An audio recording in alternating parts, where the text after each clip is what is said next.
Alex Marlow here, Editor-in-Chief of Breitbart News, Student Action Summit 2021 for Turning Point USA. Lauren Boebert's with me from Colorado. Great to have you on again. Great to be here. You're doing something that I love, which is the more harder people come for you, it seems like the more confident you get in your views and your tactics. Absolutely. And such a great message. Yes, and you're only going to get those attacks when you're over the target. Yeah. And so I know when I have AOC and 11 million of her followers coming after me, that we are on the right path, and I'm speaking That's what you wanted. We spoke 6 months ago, and you said that's what you wanted. I said, bring it on, girlfriend. They're giving you everything you wanted. Right. And they can't stop. No. That's why we can talk about it, because they can't help themselves. Right, exactly. And they stumble over themselves doing, look, CNN had to get on and say leftists are lying about Lauren Boebert. They were saying that I took over $200,000 in PPP loans for my restaurant, and they had to get on there and admit, no, this is a lie. This is not true. A restaurant totally unrelated in Illinois. I live in Colorado. Come on now. And so they're going to keep lying. They're going to keep attacking me, but we're going to keep exposing them and generating this enthusiasm all across America to get people engaged. And that is taking place in unprecedented rates right now. People aren't paying attention to sports. They're paying attention to what happened in the 2020 election. They're paying attention to what's happening at the southern border. They're paying attention to the direction that our country is going and the future of the Republican Party. So let me ask you about your signature issue, which is gun rights. Give me the state of play right now. I'm seeing some stuff I like, some stuff I like not as much. City of San Jose, I think, is going to try to have a special tax on gun owners, which is, I don't even see how that's constitutional. No. But then again, I'm not a lawyer, so I don't know for sure. Who knows out in California what they are able to pull off. Where are we right now on this issue? This is one of those frontline battles, and we have to keep this in the forefront of our thinking. We can't just say, oh yeah, you know I stand for the Second Amendment, and so I don't really need to fight for it or advocate for it, because this is the one thing that protects our entire Constitution, every right that we have. And I'm here because I was frustrated with politicians who we elect to secure our rights. That's why they're there, to secure our self-evident, no need for explanation rights, and they're giving them away.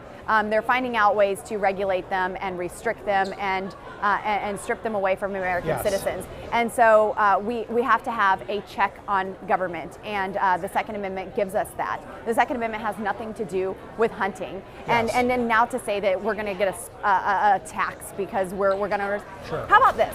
If you want any kind of gun control, if you want any kind of gun regulations, start with the bad guys.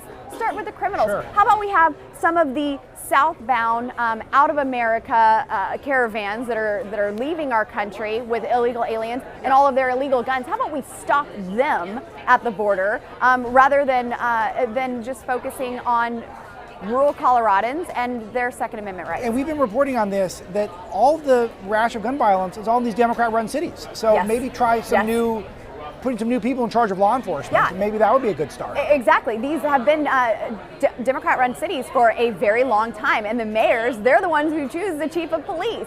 So I mean, they have that influence right there. So if your laws aren't working, don't try to enforce them on everyone else. Don't try to make them more strict everywhere else if they're not working for you. And these heavily Democrat-run cities and states, they should look like a complete safe haven, a utopia, but they don't, because their gun laws don't work.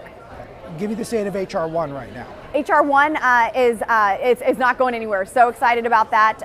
But next year they're going to bring it up again. They want control of our elections, and they want to federally take over our elections. They want to federalize them. They want a DC takeover of our elections. Yes. They call it the For the People Act. It's not for the people. It's for the swampy politicians, and that's really scary to have taxpayer funded politicians with campaign matching, to have no voter ID laws, to register 16 to 17-year-olds to vote, to allow legal aliens to vote, and to codify all of the unjust, un-American, unconstitutional processes that we saw in the 2020 elections is devastating. So what are your constituents, when you're hearing from them, what are they saying most? What do they think of your high profile? What do they think of the issues right now?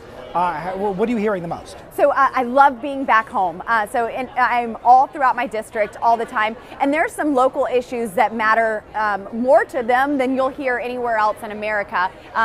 for one, forestry issues. Yeah. I have Wow. a comprehensive forestry bill that I just put out, and we're rolling that out and going all throughout the district, educating people on how we can manage our forests, and it doesn't cost the taxpayer anything. It's completely paid for, and when we harvest the dead timber, we have 6 billion dead standing trees in the United States, in the western United States, and when we begin to harvest that, those companies actually pay the communities a percentage of that money. So we actually make money on it, and it's not going to cost anything. It's completely funded. What do you make of the Biden administration's BLM, Bureau of Land Management nominee? Yes. Tied to eco-terrorism.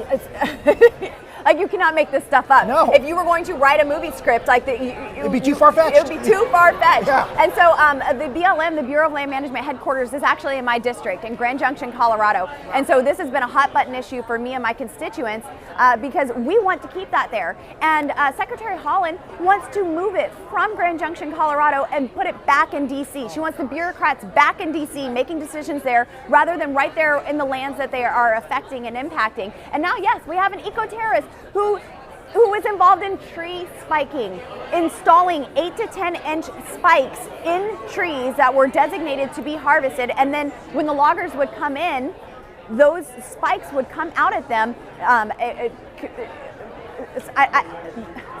People can die from this, and this is a very, very serious issue, and she's an extremist, and to see people like her and Chipman with ATF that are being put in is showing that the Biden regime Let's talk about Chipman. He's another one that's hit our tripwire recently. Yes.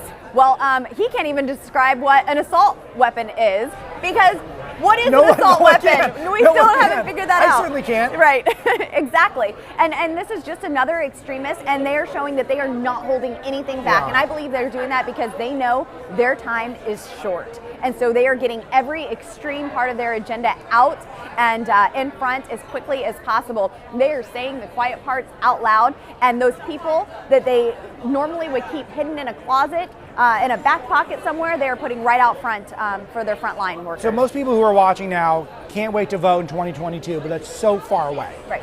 What do we do in the meantime? What's your message to the people who might be watching? There are a lot of local elections that are taking place. Of course, we need to be focused on the midterm elections. We will take that back the House in 2022. I'm a target in Colorado. I have 7, 8, 9 Democrats. It fluctuates. They're dropping out. They're filing. They're doing all this stuff. I have all of these Democrats filing to run against me. I'm the target in Colorado. They're raising $2 million+ to run against me right now. They're not even fighting each other. So those are important to get involved in those races and contribute and support and volunteer. But school board elections, yes, so important. So big. I love this. I'm a mom of 4 boys. Sure. I want good, God-fearing elected officials on the school board. Yes. And if they're not doing what we've elected them to do, they need to get the heck out of there. And we need to remove them. We need to have good mayors in cities who can hire great chiefs of police. We need good sheriffs running and county commissioners. And so all of this is so important, and there is nothing that we can afford to say that doesn't matter. And when Washington is so deadlocked, I feel like those places have a bigger impact on our lives than what was happening in Washington. You're exactly right. And in fact, when I brought my DC staff to the district, I wanted them to see I represent 47% of Colorado, 52,000 square miles. It is, it's almost half the state of Colorado. Yeah. And when I brought them there, they wanted to know why every county that we were going to, we were meeting with county commissioners. And they said, why do you place such a high value on county commissioners? I said, they are who matters right now. They are our only hope against this overreaching federal government. Colorado has a Democrat supermajority in the state legislature, and they are extreme radicals. And so our county commissioners are our only hope. And so I give them all the support that they need. And you know who understands this? The Democrats and the left do. Yes, they do. do. Understand this, and we're just getting around to understanding it now. We can't wait any longer. Right. That's exactly right. We have to be involved now. You know, talking with a lot of the youth that are here at Turning Point USA this weekend, I was actually corrected by some of the youth, and it was a great correction. I told them, I said, you are the future. And they said, no, ma'am, we are the now. I like that. I love it. That's good stuff. Lauren Boebert from Colorado.